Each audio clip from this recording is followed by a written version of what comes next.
Hello everyone, कैसे हो आप सभी। विहान सो रहा था और मैं करीबन 2-3 घंटे से खाली बैठी हुई थी और थोड़ी सी परेशान थी। फिर सोचा खाली बैठने से अच्छा है थोड़ा घर के काम कर लूँ।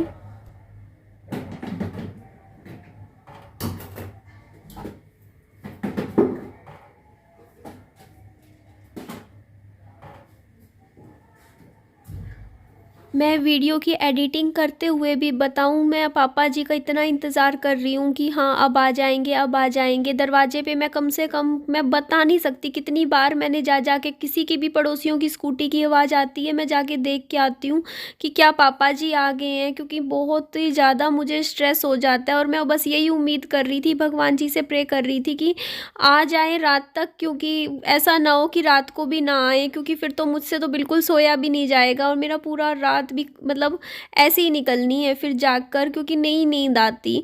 मैं टेंशन फ्री नहीं हो पाती हूँ और मेरे लिए ये लाइफ का सबसे बड़ा मतलब बुरा फेज़ लगा लो, मेरी लाइफ के लिए सबसे बुरा फेज़ होता है जब ऐसा कुछ हो जाता है कि देखो पापा जी ऐसे चले जाते हैं, तो फिर जब तक वो नहीं आते हैं मेरे लिए टेंशन बढ़ जाती है।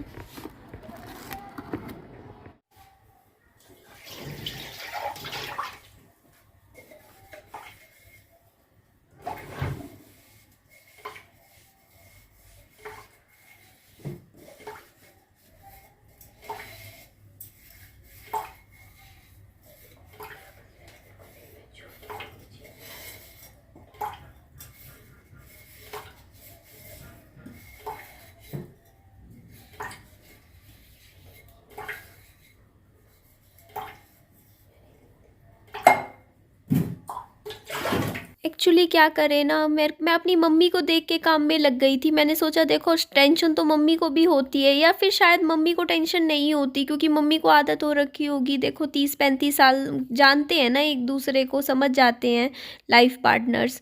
बट मुझे हो रही थी तो मैंने देखा मेरी मम्मी तक कपड़े धो रहे थे, तो मेरे को लगा देखो ना मम्मी ऐसे टाइम में भी कपड़े धो रहे, अपने काम में लगे रहते हैं, अपना काम नहीं छोड़ते, तो मैं क्यों छोड़ूं, मैं भी अपना काम निपटा लेती हूँ। क्योंकि मुझे पता था अगर मैं ये बर्तन नहीं धोती ना और थोड़ा रसोई का काम नहीं निपटाती, तो मम्मी ना कपड़े धोने के बाद सीधा यहाँ आ जाते और सोचते कि ये रोटी बना दूंगी, बर्तन धो दूंगी। और फिर मैं ना ये नहीं चाहती थी कि ना, मतलब एक्चुअली कपड़ों का भी मेरे को मशीन लगानी थी, बट टेंशन इतनी हो गई।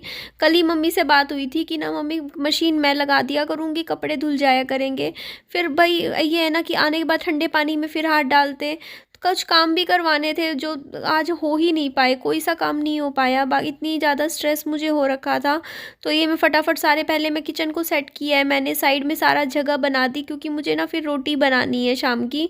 और क्योंकि हम जल्दी खा लेते हैं 7-7:30 बजे तक, तो कुछ ज़्यादा नहीं बनाऊंगी। राजमा भिगो रखी थी, बट अब कोई दिल नहीं है राजमा बनाने का, बस ऐसे ही पेट भरने वाला खाना बनाना है, आप समझ ही सकते हो, बस कि ताकि भूखे ना रहें। ऐसा खाना शायद हम लोग तभी खाते हैं जब बहुत उदास होते हैं। बस रोटी बना लेंगे, उसमें घी नमक लगा के बस वही खा लेंगे अचार के साथ। नहीं है दिल अब राजमा चावल बनाने थे। राजमा भिगो रखी थी, सोचा था शाम को सारे खाएंगे, पापा जी भी यहाँ होंगे, मम्मी सब मिल के खाएंगे अच्छे से। बट अब सुबह बनाऊंगी, अगर आते हैं पापा जी तो देखते हैं, फिर सुबह तो बनानी ही है, दिन में सब खा ही लेंगे फिर तो ये देखिए मैंने यहाँ पे एक बार वॉश बेसिन को पूरा अच्छे से क्लीन करके इसको अच्छे से साफ मैंने कर दिया है।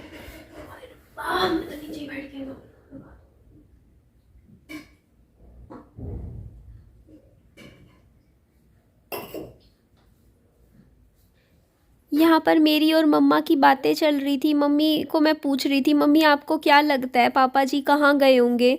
तो मम्मी बोल रहे थे पता नहीं, चले गए होंगे अपनी रिश्तेदारी में, चले गए होंगे, या फिर बस स्टैंड पर या रेलवे स्टेशन पे कहीं होंगे। क्योंकि कई बार ऐसा हुआ है कि पापा जी ना चले जाते हैं, गुस्से में चले जाएंगे, उसके बाद फिर अगले दिन आएंगे दोपहर तक या 24 घंटे बाद, और फिर आके बताते हैं कि मतलब होटल भी नहीं लेंगे कि होटल में ही रुक जाएं, कहेंगे कि ना रात हो गई थी तो फिर रात को रेलवे स्टेशन पर ही रुक गए थे, जैसे वहाँ पर ही कोई कंबल खरीद लिया था ओढ़ने के लिए, जैसे ठंड होगी थी, और खाना पीना वहीं खा लेंगे, क्योंकि वहाँ पे तो लोग होते ही हैं जो मतलब वेट कर रहे होते हैं बस का या ट्रेन का।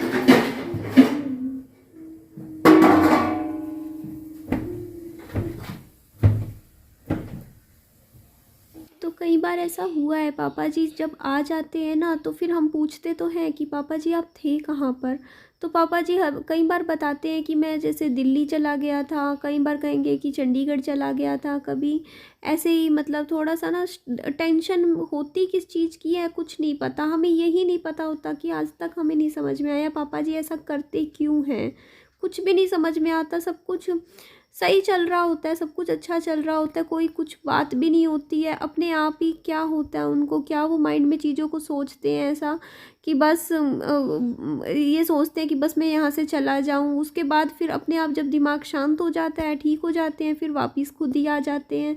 तो और फिर आने के बाद ऐसे बिहेव करते हैं कि जैसे कुछ हुआ ही नहीं था, कोई बात ही नहीं थी, बिल्कुल नॉर्मल हो जाते हैं, बिल्कुल नॉर्मल। तो नहीं समझ में आता, कई बार हमें नहीं समझ पाते हम मेरे पापा जी को कि वो ऐसा क्यों करते हैं।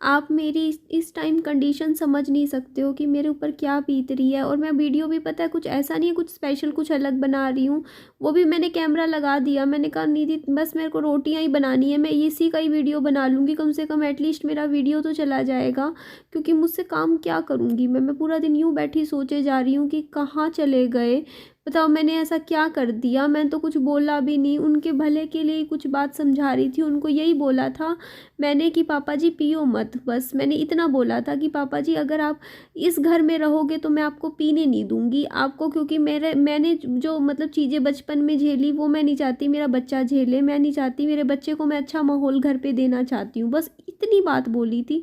मैंने कहा था पापा जी देख लो आप बस ये कंडीशन मैंने रखी है आपके सामने, आप रहोगे यहाँ तो बस पीना नहीं है, बस इतनी सी बात पे बताओ इनको इतना बुरा लग गया। उसी वक्त ये ऊपर गए पापा जी और देखा स्कूटी पे एकदम से तेज़ भाग रहे, और मेरे को पहले तो बुलाया, बोलते ले मैं निकल रहा हूँ अब देखियो मैं जा रहा हूँ, आऊँगा ही नहीं अब वापस मैं, ये कह के निकले। और स्कूटी पे देखा मैंने नीचे 2 बैग थे, 2 बैग भी थे, पता नहीं उसमें क्या था क्या नहीं था, खाली से ही लग रहे थे मुझे तो बस। और मैंने कहा रुक जाओ, पता नहीं मैं ऐसे ही बोला था, मैंने कहा रुक जाओ मत जाओ, क्या है ये, मतलब अजीब सा लगता है यार कि इरिटेशन सी होने लग जाती है कई बार तो।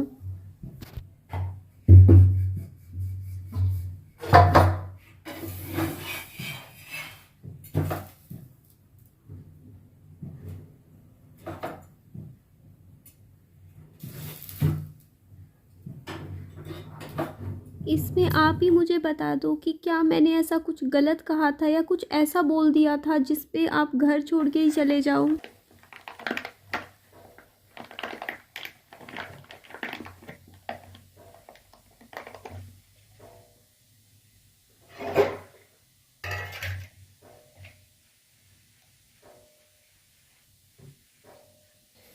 ये रोटियों में से स्कूबी की रोटी मैंने 3 अलग निकाल दी हैं, और बाकी रोटियों में मैं ना घी अच्छे से लगाती हूँ, क्योंकि ना सर्दियों में घी थोड़ा सा खाना भी चाहिए। और वैसे भी देखो क्या खा रहे हैं, सिंपल रोटी ही है, इसमें हल्का सा घी लगा लेंगे तो कुछ तो स्वाद आएगा, है ना, पराठा भी नहीं है रोटियाँ ही हैं। तो वैसे तो देखो मेरे को बस ये है कि एक रोटी मैं खाऊंगी, बट क्या करूं मैं, मुझे ना स्ट्रेस इस बात का होता है कि मेरे को होती है, वही मैं छोटी, जो इंसान घर की छोटी छोटी बातों की टेंशन लेता होगा ना उसके साथ ही पता नहीं क्यों सारी चीज़ें ऐसी ऐसी हो जाती हैं। मैं सच बता रही हूँ, मेरा अंदर से दिल भर गया है।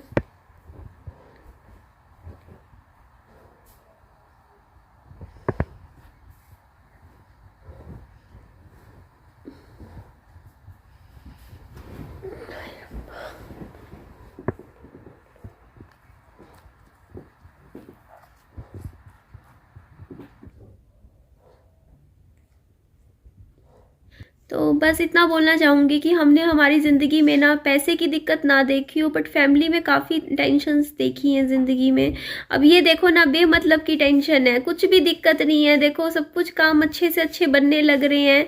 देखो ना पापा जी की सरकारी पेंशन आती है, मैं भी अपनी कुछ ना कुछ अर्न करके अपना लोन चुका ही दूंगी, मम्मी भी अपने घर में बैठी हैं, मेरा भाई भी अपने घरों में बैठा है, अपने कमा रहे हैं, सब खा रहे हैं, फिर भी किस चीज़ की टेंशन है। बस टेंशन है कि बस वही है ना, घर में वो अंडरस्टैंडिंग वाली बात नहीं होती। मैंने ना वो चीज़ नहीं देखी। जैसे होता है ना कि एक वो होता है कि एक कुछ होता है, कुछ है मिसिंग तो है। आप लोग भी कमेंट करके कहते हो ना कि कुछ मिसिंग है आपके घर में, वो है मिसिंग, शुरू से ही है।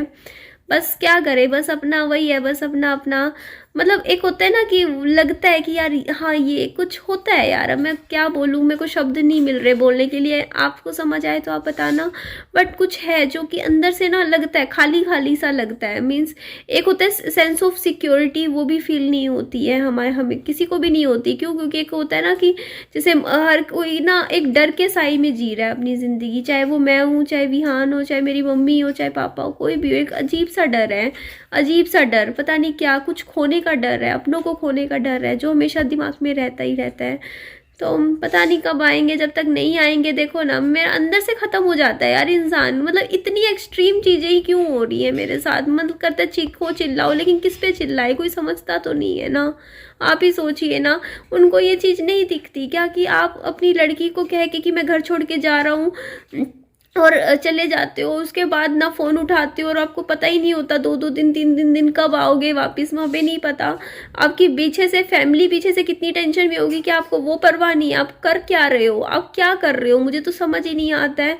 कहीं बस में बैठे हो, अनजान शहरों में चले जाते हो, अनजान शहरों में जाके अनजान जगह में बैठे रहते हो। क्या है ये सब, क्या है ये सब? मुझे तो कुछ भी समझ नहीं आता क्या करते हैं क्या नहीं कर रहे हैं। बट क्या कर सकते हैं, बस उम्मीद करती हूँ कि जहाँ भी हो सेफ़ हो, क्योंकि 65 साल की उम्र है और शरीर भी कुछ इतना अच्छा नहीं है जो इतनी ठंड झेल सकें। आप ही देख लीजिए कितनी सर्दी है, हम लोग कंबलों में सोते हैं, रजाइयों में सोते हैं, ये बिना कंबल बिना रजाई पता नहीं कहाँ से क्या, कहाँ रहेंगे, कहाँ सोएंगे, भगवान ही जाने। पता नहीं, देखते हैं फ़ोन मिलाएंगे। अगर अब ऐसे किसी रिलेटिव के जाते तो अब तक फ़ोन मेरे पास आ चुका होता, तो अभी तक तो नहीं आया है। तो मुझे नहीं पता, देखा जाएगा जो होगा। बस उम्मीद करती हूँ और भगवान जी से प्रे करती हूँ कि जहाँ भी हो सही हो और सही सलामत वापस घर आ जाएं। ठीक है जी, बस करती हूँ इस वीडियो का मैं एंड। Bye, take care.